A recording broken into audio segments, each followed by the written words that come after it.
நேயர்களை கண்ணின்மணியான ஸல்லல்லாஹு அலைஹி வஸல்லம் அன்னவர்களுடைய பரிசுத்த ஈரக்குலை துண்டான பாத்திமத்து ஸஹ்ரா ரலியல்லாஹு தஆலா அன்ஹா அன்னவர்களை இந்த உலகத்தில் வாழ்ந்து கொண்டிருக்கின்ற வாழ இருக்குகின்ற அனைத்து பெண்மணிகளும் பின்பற்ற வேண்டும் என்று பெருமானார் ஸல்லல்லாஹு அலைஹி வஸல்லம் அன்னவர்களுடைய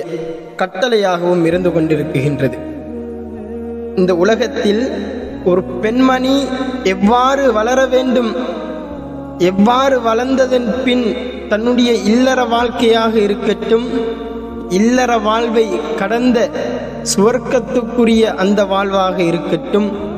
அனைத்தையும் பெருமானார் ஸல்லல்லாஹு அலைஹி வஸல்லம் அன்னவர்கள் உதாரணமாக சொல்லி காட்டியவர்கள்தான் அன்னையர் திலகம் பாத்திமத்து ஸஹ்ரா ரலியல்லாஹு தஆலா அன்ஹா அன்னவர்கள். அன்பார்ந்த இஸ்லாமிய நெஞ்சங்களை, ஒரு பெண் இந்த உலகத்தில் வாழ்கின்றாள் என்று சொன்னால் அந்த பெண்மணி எவ்வாறு பாத்திமத்து ஸஹ்ரா ரலியல்லாஹு தஆலா அன்ஹா அன்னவர்கள் வாழ்ந்தார்கள் என்பதை படிப்பது அவர்கள் மீது கட்டாய கடமையாகவும் இருந்து கொண்டிருக்கின்றது. ஏனென்று சொன்னால் இந்த உலகத்தில் பாத்திமத்து ஸஹ்ரா ரலியல்லாஹு தஆலா அன்ஹா அன்னவர்கள் வளரும் பொழுதே 10 வயதிற்கு முன் தன்னுடைய உலகமாக இந்த உலகத்தில் நினைத்து கொண்டிருந்த தன்னுடைய தாயார் அன்னையர் திலகம் ஹதீஜத்துல் குப்ரா ரலியல்லாஹு தஆலா அன்ஹா அன்னவர்கள் இந்த உலகத்தை விட்டும் மறைகின்றார்கள். மறைவதற்கு முன்